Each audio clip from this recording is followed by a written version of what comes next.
क्या दानिश अली भारत का हिस्सा नहीं है? क्या मुसलमान भारत का हिस्सा नहीं है? अगर है तो फिर इस तरीके से नफरत वाली बात मुसलमानों के खिलाफ क्यों की जाती है? रमेश विधुड़ी जिस तरीके के भाषा का प्रयोग किए हैं, अगर गलती से शहाबुद्दीन साहब उसमें होते, शहाबुद्दीन साहब तगड़ा जवाब दे देते। कटुआ, उग्रवादी, वो मुल्ला, वो भड़वे। जहां देश के हित की बात होती हो, देश के विकास की बात होती है, वहीं पे रमेश विधुड़ी ने मुसलमानों के प्रति नफरत का आग जो है वह उगिल दिए। ऐसी बानी ना बोलिए मन का आपा खोए, औरन को शीतल करो आप बहुत शीतल होए।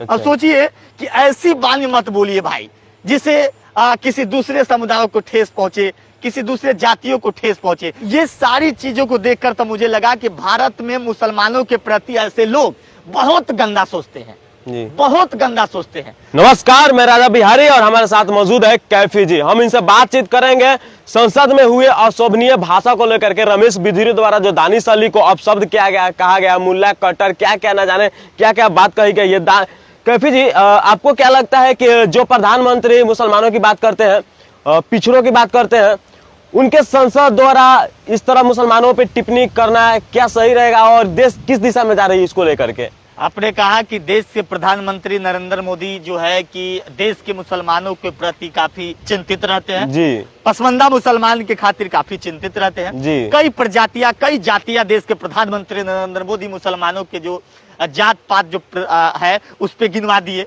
ये सारी चीजें हैं, लेकिन सारी चीजों को तोपते हुए उन्हीं के सांसद रमेश विधुड़ी ने जिस तरीके से आपत्तिजनक टिप्पणी किया और वो दानिश अली को अपमान किया, वो सिर्फ दानिश अली को सांसद में अपमान नहीं किया, पूरे मुसलमानों को अपमान किया और पूरे मुसलमानों को अपशब्द बोला। अब सोचिए कि जहां देश के हित की बात होती हो, देश के विकास की बात होती है, वहीं पे रमेश विधुड़ी ने मुसलमानों के प्रति नफरत का आग जो है वह उगिल दिए। अब नफरत का आग इसलिए उगले क्योंकि सामने 2024 का चुनाव है। अब सोचिए कि जिस नफरत को भाजपा कहती है कि हम खत्म करेंगे, लेकिन ये तो कांग्रेस की भाषा है, नफरत को खत्म करेंगे, लेकिन भाजपा भी कहती थी कि नफरत की बाजार को खत्म करेंगे, विकास की ओर ले जाएंगे। क्या यही नफरत की बाजार खत्म हो रही है जहां मोदी जी के सांसद रमेश विधुड़ी कह रहे हैं कि भाई साहब मुसलमान कटुआ है, जो है कि मुसलमान उग्रवादी है, मुसलमान ओए भड़वे, इस तरीके के शब्द का प्रयोग मुसलमानों के प्रति कोई कर रहा है तो वो कौन है भाई? भाजपा के सांसद। तो आपको क्या लगता है कि ये मुसलमानों को उकसाने का एक जरिया है, जो मुसलमानों को उकसा रहे हैं? इलेक्शन आ रही है सामने, दंगा कराना या कुछ का कोई क्या दंगा होगा? सांसद में उस तरीके की अशोभनीय भाषा का प्रयोग किए, जहां लोकतंत्र की बात होती है जिस सांसद में, वहां पे खुलेआम सारे सांसद के साथ, कहीं ना कहीं अध्यक्ष महोदय के साथ और सबके सामने इस तरीके की भाषा का प्रयोग किया गया। क्या वहां कार्रवाई नहीं हो सकती है? क्या वैसे लोगों को सांसद से बाहर उठाकर नहीं फेंका जा सकता था? लेकिन ऐसा कुछ नहीं हुआ। अब आपको बता रहे हैं, रमेश विधुड़ी जिस तरीके के भाषा का प्रयोग किए हैं, अगर गलती से शहाबुद्दीन साहब उस सांसद में होते तब क्या होता पूरा भारत देखता। पता है, ये ऐसा शहाबुद्दीन साहब के लोग सोशल मीडिया पे लिख रहे हैं कि शहाबुद्दीन साहब तगड़ा जवाब दे देते, ऐसा लिखा जा रहा है। तो आपको क्या लगता है कि अभी रमेश विधुड़ी को जवाब देने वाला कोई संसद में नहीं है? अरे देखिए ना, आप दानिश अली जी को देख लिए, जिस तरीके से दानिश अली जी वहां पे मायूस हो गए। कई सारे इंटरव्यू में हम देख रहे हैं कि वो आंख से आंसू टपका रहे हैं। क्या दानिश अली भारत का हिस्सा नहीं है? क्या मुसलमान भारत का हिस्सा नहीं है? अगर है तो फिर इस तरीके से नफरत वाली बात मुसलमानों के खिलाफ क्यों की जाती है? क्यों आखिरकार मुसलमानों को इस तरीके के नजरिया से देखी जाती है? अब सोचिए कि अगर ये सोचिए कि रमेश विधुड़ी सांसद, उतनी बड़े सांसद में इस तरीके के भाषा का प्रयोग कर पूरा भारत के मुसलमानों के दिल पे चोट पहुंचाए है। अब इतना सोचिए कि आम जनों में, गरीब मोहल्ले के मुसलमानों के प्रति भारत के जो ये ऐसे उग्रवादी लोग जो है, जो भाषा का प्रयोग करते हैं, क्या सोचते होंगे? ये समझ लीजिए, ये सोचने वाली बात है तो कि आखिरकार ये लोग क्या सोचते होंगे। जी, तो इस तरह वही मैं बात बोल रहा हूँ आपको कि जो आम लोग हैं, जिनको जिस तरह से जब संसद में उनका कोई मोल नहीं है, कोई महत्व नहीं है, तो फिर आम लोगों का कोई मोल महत्व नहीं है। ये सिर्फ रमेश विधुड़ी नहीं, सिर्फ रमेश विधुड़ी बल्कि पूरे जितने बीजेपी के कार्यकर्ता है, शायद उन लोगों की मानसिकता भी यही है, ताकि जो संसद में आज उभर के दिख रहा है।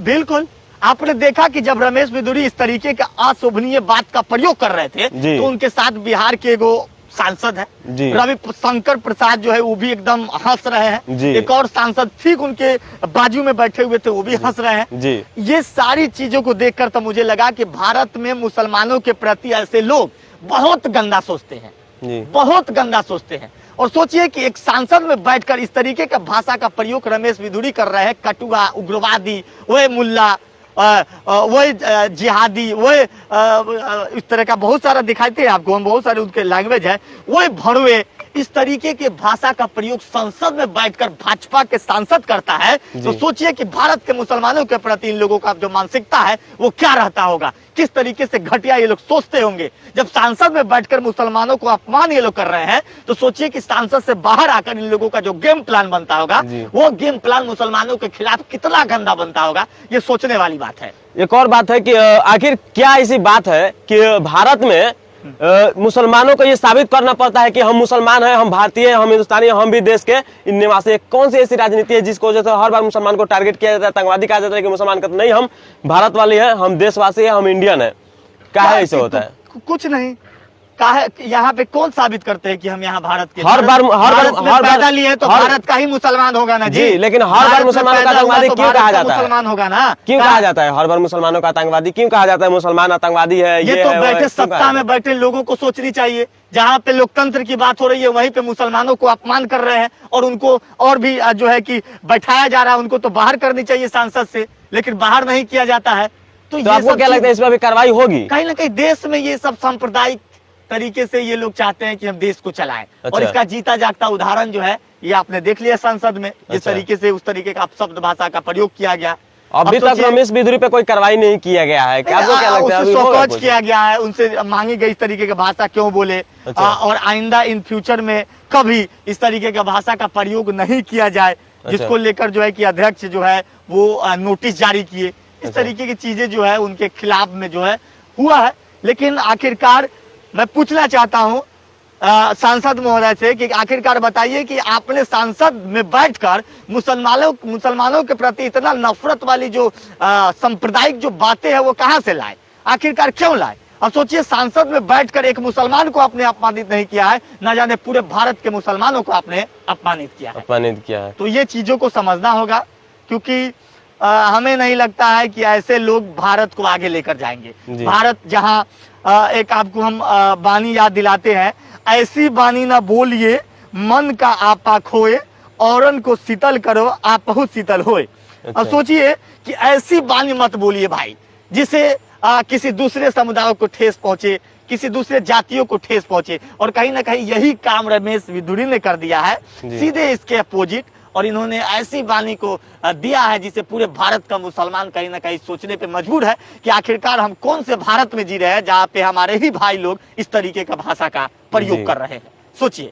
तो ये हमारे साथ एक कैफी जी और हमने इनके राय को जाना, और आपका क्या राय है कमेंट बॉक्स में दीजिए। मैं रिपोर्टर राजा बिहारी।